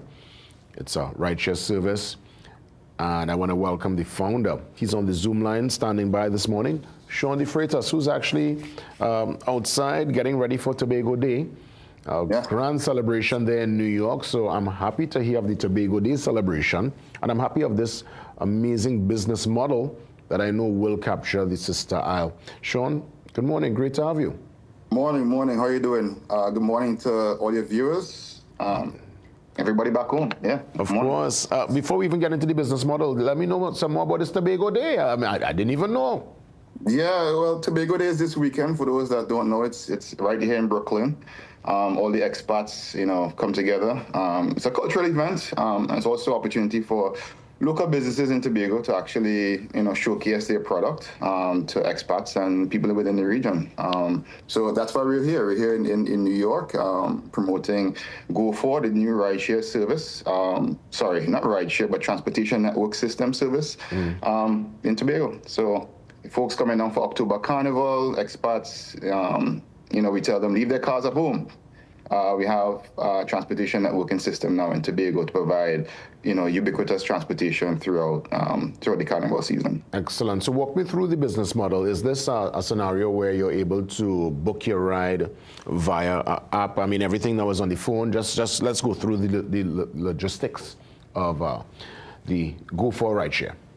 Yeah, sure. So pretty much everybody in Trinidad and Tobago knows about rideshare. They actually use Uber, Lyft, if they travel abroad, or some version of it locally or within the region, right? So yes, there is an app you can download on the Google Play Store or the Apple App Store. But what sets us apart is that we formed partnerships throughout Trinidad and Tobago. In particular, one partnership we've formed a few months ago was with TITL, Tobago Information Technology Limited, right? So with this partnership, we have a unique situation where folks visiting Tobago for, Tobago Carnival in October, going to all the parties and events, they now could book a ride calling a toll-free phone number, 211. So most Tobagonians, if you're from Tobago, you know what 211 is. It's a contact center. I like to call it old school Google, right? So you basically call this number and you get any information about any business that's going on in Tobago. So what that means now is that, patrons, people visiting Tobago could call 211 toll free. If you don't have data or internet on your phone, you could call them and they'll send a taxi for you wherever you are. So we've also, it's a huge partnership, really, really cool. And the service is now available in Tobago. How does the payment take place? Is this a scenario where you're passing the physical cash by hand to the driver, or does the money come out of, let's say, an account that's linked to some kind of system in advance?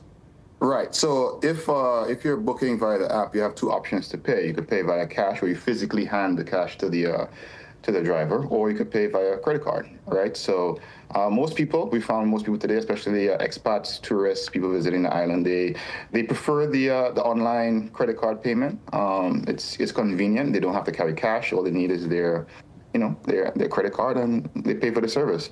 If they're booking via 211, let's say you don't have data on your phone, let's say you're going to a fete for October Carnival and the location, the internet kind of spotty, you could call 211, toll free, and they'll book a taxi for you, and they'll send a taxi to the event, right? And at designated pickup points at the event.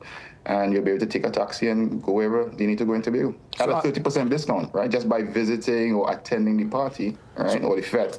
All patrons get a 30% discount by booking at that event or party. So the person that's coming to pick me up is going to be an official taxi man or taxi woman in a H, or I'm trying to figure out if we have PCARs working this, and if so, what's the vetting process like? Because, people want to ensure that who's getting them is above board. Right. So when 211 dispatches the taxi, right, that request will appear on the Go4 app, right? So they will get the person's pickup point, they'll get their destination where they're going, and they'll also get the price of the fare, right? Now, you asked a question about the taxis. Yes, the taxis, we are accepting PH and EH vehicles, and they go through a thorough vetting process where we review their insurance, make sure they have third-party insurance, police certificate of good character, obviously, valid driver's license, right? And inspection sticker if it's applicable, right? One of the key things that sets us apart, I could boast about compared to other platforms, is that we are held accountable by an entire third-party company, which is TITL, all right? So part of our contract with them is, they do audit checks and make sure that our drivers, and make sure, we do our due diligence and make sure our drivers are safe and legitimate and operating within the code of conduct that we set for the platform, right? So we have that level of accountability. They're also assisting us with 24/7 dispatching, right? So everyone going to parties and events and fetes and whatnot. Again, if you don't have data, you could call 211. They'll dispatch a taxi for you. And yeah, they'll give you the price and the cost and estimated time of arrival and all that stuff. Is there a tiered system, Sean? Let's say I'm moving with a team of about 7, so I might need a maxi, or more so, I want to move in luxury. Uber, you get that option for a lux ride. Let's say I want to move an SUV under AC. I want to sit down on a European, feel a nice little leather. And impress the lady, is that a system via? Well, Jeff, all of our cars on our platform are Bugattis, right? So you definitely get a luxury car. I'll play. So basically, we do have a tier system, right? So we have sedans, SUVs, 7-seaters. There are a lot of 7-seaters in Tobago because we do recognize a lot of trainees come across in Tobago in groups, right? And we do have 12-seaters, maxis, all on the platform. So you could select which type of vehicle you want, all right? So we did partner with we are working with the Tobago Maxi Taxi Association and the Tobago Taxi Association. So, and several actual taxi drivers are already on the platform utilizing the system, right? So if you're moving with your crew, whether it's 7, 10, 12, whatever, we'll be able to accommodate you. Just select the appropriate size vehicle, whether it's 7-seater, 12-seater, and you'll be good to go. So leave your cars home. No need to bring your car to Tobago anymore. We're here. We've been operating since first quarter this year, since February this year, and the demand is phenomenal. People absolutely love the service, all right, and they love the ability to select the type of size of vehicle that they need. So. And Sean, let me tell you, you're going to solve so many problems. One, you don't have to really go through getting a car, and more so, besides getting a car park, finding a spot for the said car, and sometimes you're walking all this long distance to the venue for a party. So it's going to solve that problem, and people could literally, after they're done fetting, jump in the Go4 and head back to their guest house or hotel. Now, my question is, lots of these parties might go into the wee hours of the morning. Could I be guaranteed that come 4:30, 5 o'clock, ridiculous hours, we're talking here, wee hours, I could get something to go back to my guest house? I'm finishing about 5 a.m. in the morning. What's been the report and the data based on timing? And, people could, we're talking 24 hours in a day. So you could literally call this at any point. What's the data saying? Yeah. Well, the data is saying, of course, that the demand is outpacing the supply. But here's what's happening. So we have a program that's, a campaign that's happening right now. We're recording for all drivers, whether you're from Tobago or Trinidad.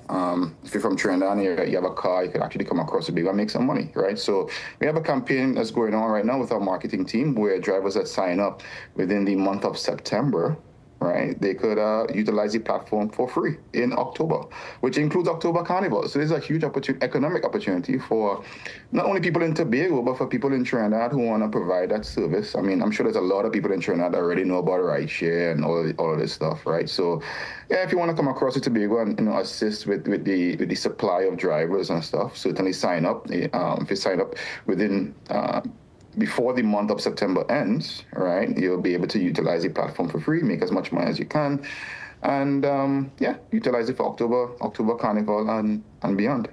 And we're literally going into the App Store and looking for Go4, the number 4 itself. Yeah, so Go4 is spelled Go-4. 4. It's on the App Store or on the Play Store. But the easiest way to actually find the app is to visit our website, right? The website is Go For Me. Easy to remember, right? Go For Me, go-4.me,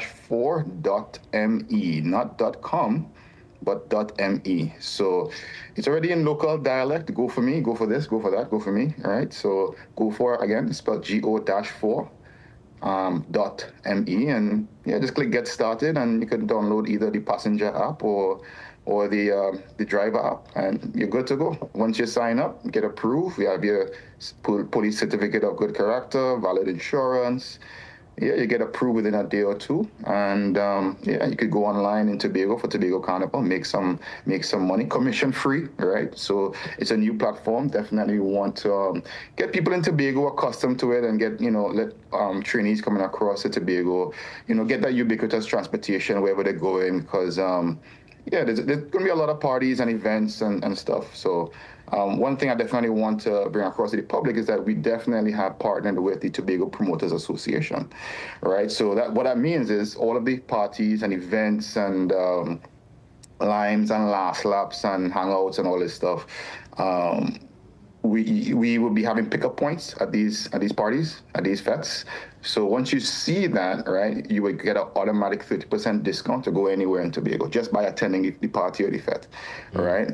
So that's a huge negotiation deal that we recently signed with the Tobago Promoters Association. And all of their patrons, all of their fete goers will get 30% automatically just by being in the fete, right? We geofence the area, and they get 30% discount. And if the fete is in a location where you don't have data, right, call 211 24/7. It's a toll-free number, and they'll dispatch a taxi for you to take you back home safely. Well, Sean, well, congratulations, man. A very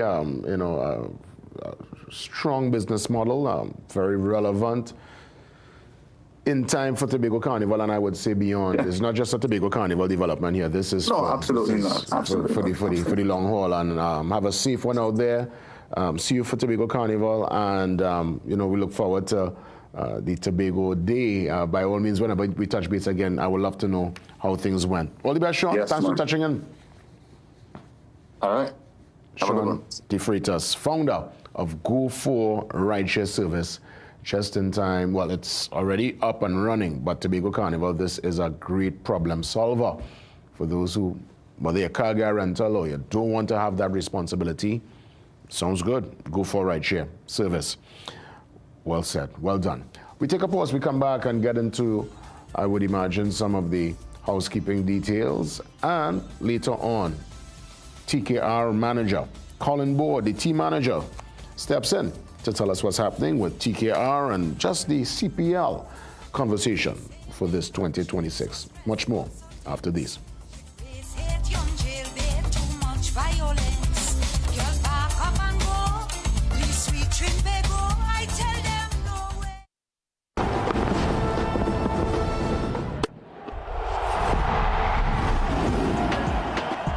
Everyone loves a champion. A champion performance deserves a champion home. At Classic Tiles, discover premium tiles, stylish bathrooms, luxury vanities, SPC flooring, and everything you need to bring your dream home to life. Because every winning moment deserves a home that looks and feels like a champion. Champions shop at Classic Tiles, located on Endeavour Road, Chaguanas. You can tell from the crowd who's up next. It's Trinray's star player, whose world-class stats put him in a league of his own. Trinray's risen to become a true force to be reckoned with. With an unbeaten Carry A rating, they boast a strong solvency and A-class service. Ladies and gentlemen, you're witnessing Trinray's financial and technical strength at its best. Trinray, premier insurance coverage for less. Step into ABC Doors and Windows, where quality meets variety. Discover premium wooden, steel panel, fiberglass, and steel security doors alongside aluminum, UPVC, and steel windows designed for strength and durability. At ABC, we're always a better choice, delivering products built to last and service you can rely on. Visit our showroom at 1 Chanka Trace, El Socorro South, or call 638-7184 to make your dream home a reality. You can make your goals unfold, go get it. You can live your dream, let's do this.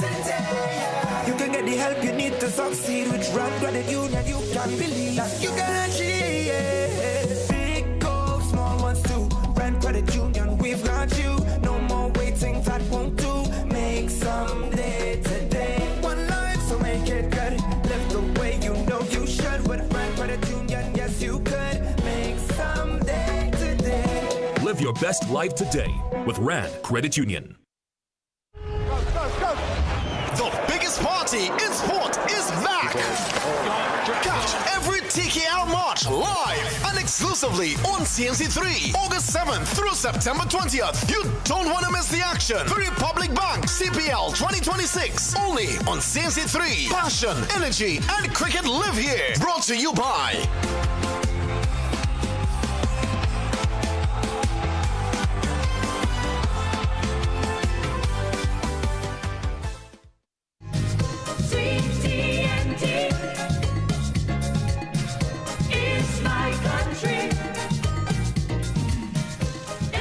Welcome back. Let's remind you ways and means to connect with us. You're sending your email to tmb, let's put it up, at cnc3.co.tt.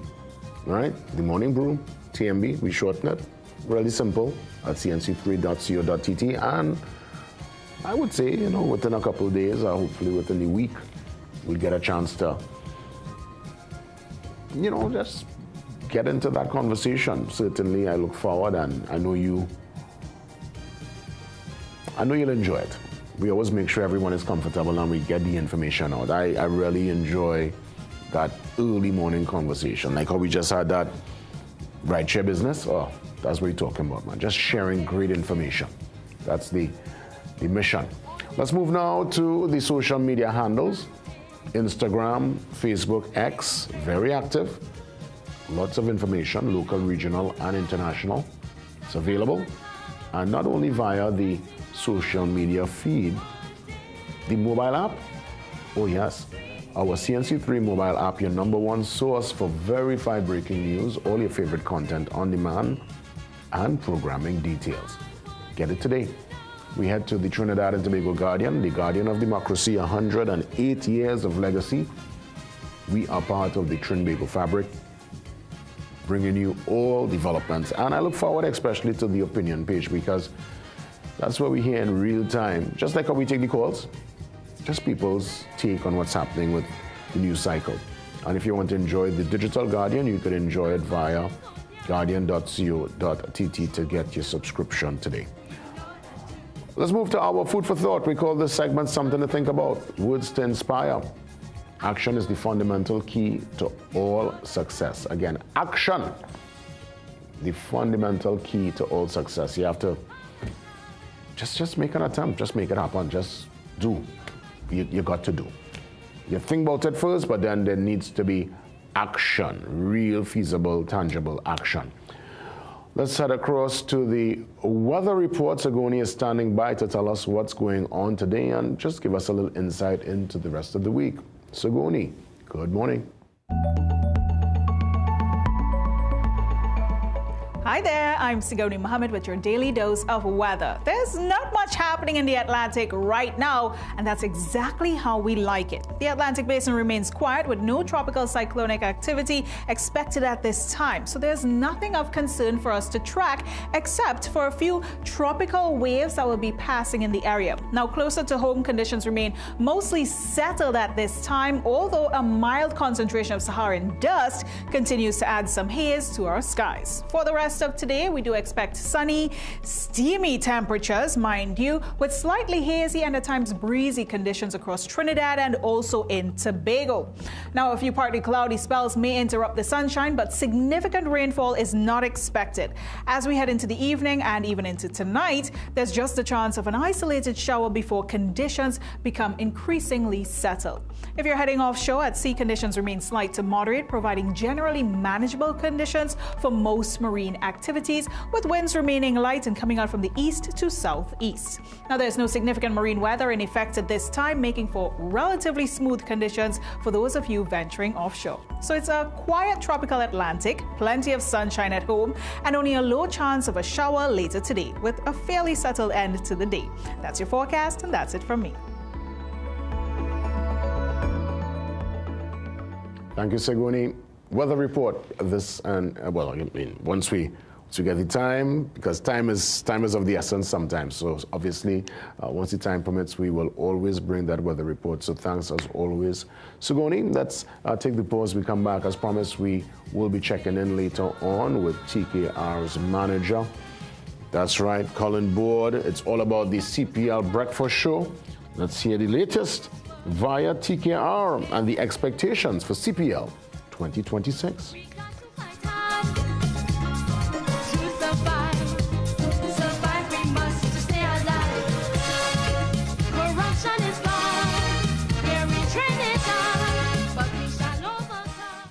We are your one-stop, most convenient, most helpful, most caring community pharmacy. Our pharmaceutical services include dispensing medicines, repeat dispensing, clinical governance, but we also have a fully stocked convenience store featuring our refreshment aisle, grocery lane, personal care products, toys, pet supplies. We are most conveniently located out of the traffic, just 2 minutes off the highway in Heartland Plaza in Deva Chaguanas. Contact us on 220-8705 or 470-5938 and visit us soon.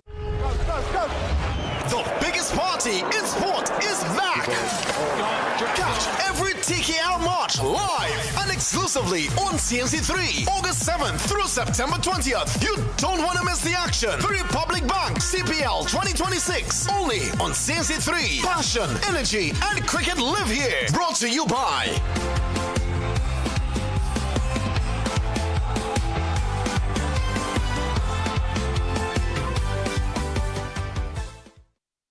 KC Ginger Mint, your trusted and natural wellness. Now with healthier options. KC Ginger Mint with honey and lime. KC Ginger Mint with orange and KC Ginger Mint with lemon. KC Ginger, honey, lemon, lime, and orange. Natural and trusted for generations for soothing sore throats and digestion and boost immunity. Get your new KC Candy Ginger Mint extended range today and breathe naturally. Struggling to lose weight despite your efforts, feeling tired after meals, or dealing with stubborn belly fat? It may not just be your diet. Your blood sugar could be the issue. Spikes can lead to fat storage, low energy, and higher cholesterol. Berberine Plus, with berberine, bitter melon, and banaba leaf, help support healthy glucose metabolism so your body works more efficiently. Take control and feel the difference in 90 days. Available at Pennywise and leading pharmacies nationwide. You and your father have betrayed me, Sophia. You've been lying to me from day one. Your father was in the hangar with a bag as he entered my plane. Eduardo took that video so he could use it against me and my dad. Enough! Don't lie to me. But I'm telling the truth. That's the truth. I love you. Please believe me. I do love you. You're lying! And I won't let you lie to me anymore. Don't miss the gripping drama Cabo. Sundays at 8 p.m. only on CNC3. Summer Stage Festival, Saturday, 22nd August. Queen's Park, Savannah. TJ. Alongside the Vendetta Boss. Alkaline. And the Bajan Sensation. Master T. Alongside Chassis, Tempa, Young Bretta, Gelano. Physical tickets available now at Cache stores nationwide. Extra Foods nationwide. Ultimate Car Care St. Augustine. Fits by Brits, 519 Restaurant. Big Life Apparel. Alpha Vapex locations and online at islandetickets.com. Your heart, brain, and body with omega-3. Packed with essential fatty acids, omega-3 helps support heart health, brain function, and overall wellness. Whether you're staying active, focused, or simply living life to the fullest, make omega-3 part of your daily routine. Live healthier with omega-3. Wellness that works from within. Tune in to Wellness Unlocked on CNC3 Sundays at 5 p.m., also on Monday and Wednesdays at 9:30 a.m. The Israelite Church of God in Jesus Christ, teaching the truth about God's people, God's plans, and the secrets of God, all written within the pages of the Holy Bible, which is the Word of God. Watch The Hidden Truth every Thursday at 5:30 a.m. to 6 a.m. on CNC3.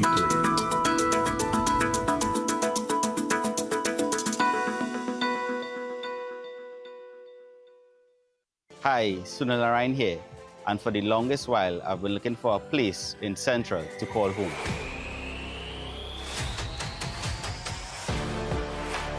I didn't have much experience in home shopping until I visited Avidan Properties Limited. They made the process so easy, and the quality of homes are truly amazing. If you're looking to get your future home, then I definitely recommend Avidan Properties Limited.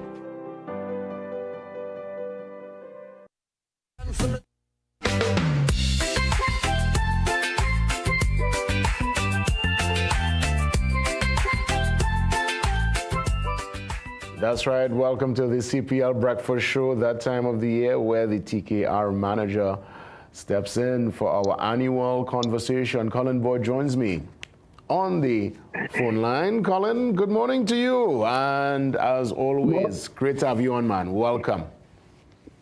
Thank you. Morning, Jason, and morning to the viewership. Wish we could have connected face-to-face, but such is life. Thanks again for having us.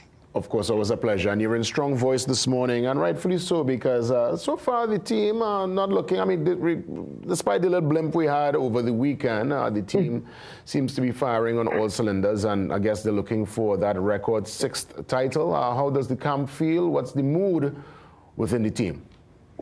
Well, the mood is really good. Obviously, we are up in Antigua now. This is into our 3rd country, so we've had some really short stints into St. Vincent first. Left the following morning into Jamaica. Now we're in Antigua. We have a little longer period here until Saturday. So the team itself is gelling well. Remember, a couple of guys only came in the night before the last game. So it's always good for the team to come together. This period here is the period where we're going to kind of iron out some of the things and the kinks along the way. We leave that to the coaches who will work out their master plans with each individual player and their roles. And so far, so good. We're still upbeat. It's early days in the tournament. We've only played 2 games, quite a number of games still to go. It's just about getting it tighter. Yeah. Let me find out about the continuity and contingency plans, because obviously Paulie can't do it forever. Sunil cannot do it forever. They are the brand name players in the franchise.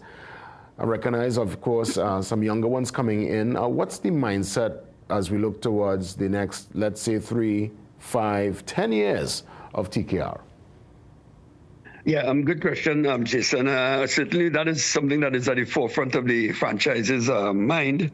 Obviously, as you mentioned, those players are going to have a couple of years left, but such is life, and transition is always important. There's how we manage the transition for the next generation.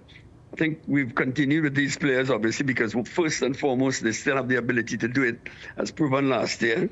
And secondly, the wealth of information that they do have, I mean, you can't buy that. You know, you can't get that in a book. And to be able to sit with this next generation and have conversations yesterday, a lot of that is happening at practice, where the senior guys are talking to the younger guys about how to manage pressure, how to manage changing directions when it's not going your way without panicking. And those are things that take some time. So we have a young generation we have identified that we see over the next 3 to 5 years becoming the senior role players. But it will take some time. So these guys have been working really well in terms of passing the information on. They know each other. They've played with each other. The important part now is just for the younger players to start picking up their roles. If you look at the last game, you'll see that the senior players did the job. Some of the junior boys are still learning how to manage that sort of pressure, particularly when you're away from home and the new conditions to play under. You really have to stick to the plan and focus on that plan, and don't drift off into it. Don't let the pressure get to you, but, you know, stay with the plans. And that will take some time. We recognize that. But there's a lot of work being done behind the scenes over the year to try to bring players up to a particular level that they can compete. And it's not only our team, it's going to be across all of the teams. In the next 2 years or so, there'll be an exodus of quite a number of West Indian senior players. But that is how sport is, and you have to continue to bring guys into the fold, take the pressure off of them for now, but slowly introduce them to that kind of high level of pressure so that they can manage it. It's really about managing pressure. What's the best way to get in? Because I'm thinking of the young player right now, let's say in Felicity, the young player in Point Fortin, that young player in Paramin. what's the best route for them to be recognized, to be seen, to be even considered when the draft comes around? Because I'm sure many go to the games, young cricketers, and their dream, I know, is to put on the red of the TKR and to run out and represent the franchise and to be part of what seems to be a well-oiled machine. What's your advice and recommendation for the young player looking on who wants to be part of the structure? One of the things you're going to do, TKR can't be separated from TTCB or any of the clubs. That's where the development begins. And of course, there's some programs that are going to be upcoming, which are really outreach programs with the senior boys are going to do. I think for a young player, obviously, you've got to do your hard work. You've got to continue to work. The selectors at various levels have to give opportunities to players. We want to make sure players are not only white ball centric, but they must play red ball as well. I think the important part here, one is technique. Once you can develop a sound technique, then you can transition into different periods. This cricket is fast paced. It's high intensity, but there are levels to cricket that young players, I know they will always look to this type of cricket because it's the glamour and the lights and the music and all the drama that goes with it. But the work really is the mundane and consistent work behind the scenes when the lights are off. And that's where, in terms of the structure, where club cricket coming through, they have to develop that consistency. One, in coaching. I think the important part is to make sure that we really have some good coaches at the junior levels so that the basics of cricket can be learned. And then there's a stepping stone. There's no fast tracking here. At the end of the day, we can bring players and introduce them, but you have to have the groundwork done, and it has to be consistent 12 months a year. This cricket is tough cricket. Yeah. It looks easy, but it's a lot of things that happen right away, and you don't have the luxury of time to correct your mistakes. You have to really learn how to assess and adjust quickly. So that process will come through club cricket. And there are programs, all of these T20 tournaments, 50-over tournaments. It's really about talent identification. But I'll say this. It's not just talent identification for players. It's talent identification for coaches. We have to be able to build our cadre of coaches if you have good teachers, you get good students. I think that is an area that we have to work on throughout Trinidad and the Caribbean. We have to work on the coaching levels and how do we get top coaches in to the junior levels to bring the players through. Colin, your take on Bravo being inducted into the Hall of Fame, also Ian Bishop for commentary. First time they're going about that recognition. I know the grand dinners the day before the finals in Barbados. Your take on that most recent development? I think it's an exceptional gesture by CPL to recognize those who have put in a lot of work. When CPL first came to the Caribbean in 2013, obviously it was a dream, and it was something that was presented. And initially, I remember very clearly, people didn't really understand what franchise cricket was and where it could help develop players, but help bring back a spark into Caribbean cricket. I think it has done that. And Dwayne, of course, like Kyron Pollard and Sweden Orion, Chris Gale, and those who are always at the vanguard of T20 cricket globally. So the efforts that he has made on and off the field to CPL, I think, and the Caribbean cricket is something that I'm happy that he has been recognized because he has the right demeanor, he has the right attitude and the right approach where he can connect to younger people and connect to young people to teach them the way, not just how to play cricket, but how to think, how to believe in yourself, how to work hard. But he has a really good way of bringing that message across. It is shown as a player, as a captain, and now as a coach. And I think it was great for CPL to recognize that he is Caribbean cricket like the others who are the vanguard, but they've continued to work within the system. And they've continued to try to spread as much information about the way cricket is played and the way to be a professional cricketer. And I think CPL has recognized it, and would be great for all to recognize it. I'm really happy for Dwayne. He deserves every bit of the kudos because he gives his heart and soul for cricket. So thank you to him. And of course, Ian Bishop has been there. One as a player, obviously, he worked in the managerial positions before, and also as the voice of Caribbean cricket. There was a Tony Cozier before, and we've had these legends come through. Ian Bishop, Michael Holding.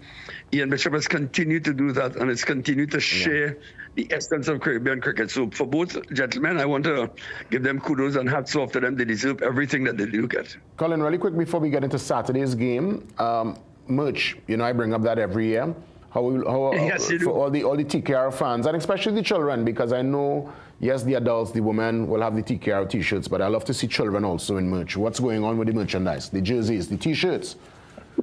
Yeah. I think yesterday evening, another batch came in again. I know it was cleared last night. So today there will be some distributions happening and behind the scenes. So we certainly expecting more merchandising to come at Fan Zone.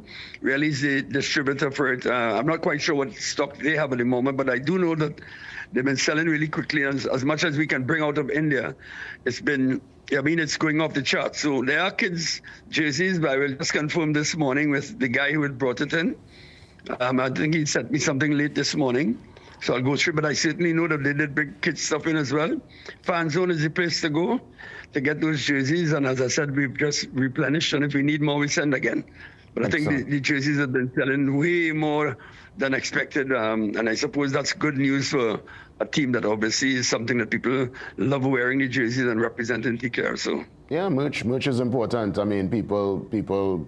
They wait with bated breath for the T-shirt, so that's a good look. Before we go, Colin, Saturday's game, obviously Antigua, they're in Antigua, and we will be bringing the game live here on CNC3. The team is going to be, obviously you probably wouldn't give team details, but more or less you're all going into this game optimistic. You feeling good about Saturday? Very good about it. We had a good session yesterday at ground. It did have a little bit of rain and so on. I think it's first time it rained in Antigua. It rained this morning again, but the wicket looks good. The outfield looks really exceptional. We're going to train again this afternoon. We have until Friday. So we have some sessions planned all the way through in terms of the type of cricket that they want to play. There have been several, pockets of meetings with the batting group, bowling group, fielding group, and then as a group, full group. So the coaches are very aware of the type of wicket, the type of conditions. Each country has a different way that you have to go about playing the game based on the conditions of the wicket, outfield, the wind, east to west wind, and so on. Antigua is quite windy at the moment, so the type of cricket we're going to play is also dependent on the type of conditions that we see. But I think the guys are ready. We have enough experience in the team to manage it. We have to be focused. We're going to take one game at a time. We know what when we get back home next week, it's going to be speed games back to back. So we have to manage the workload now for guys to be ready to do so many games back to back, and particularly night games. So there's very little room for rest and recovery. So all of that is happening now, where we're prepping guys to be able to run that 100-meter dash next week as well. But first and foremost, we have to get off the blocks here in Antigua.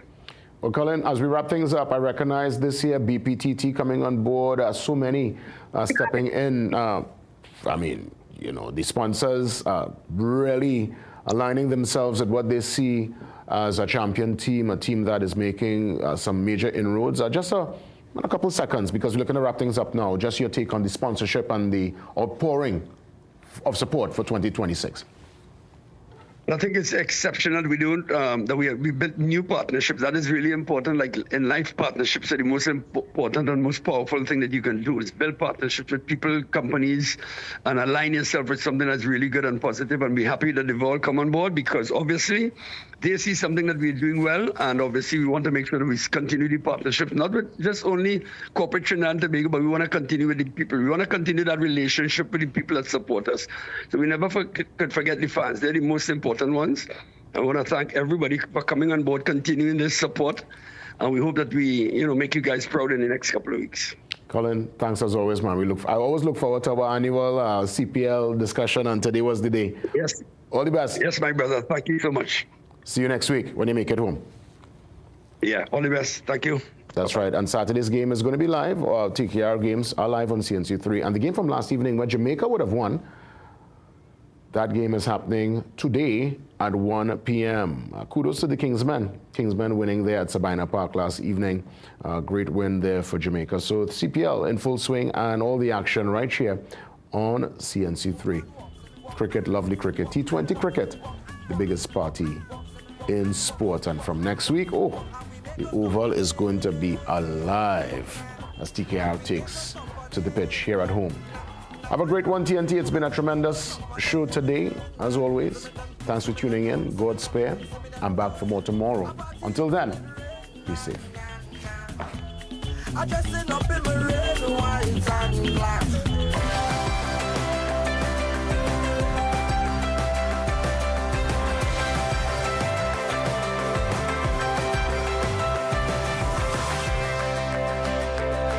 You're watching CNC3. As an affiliate of CNN International, we now join their current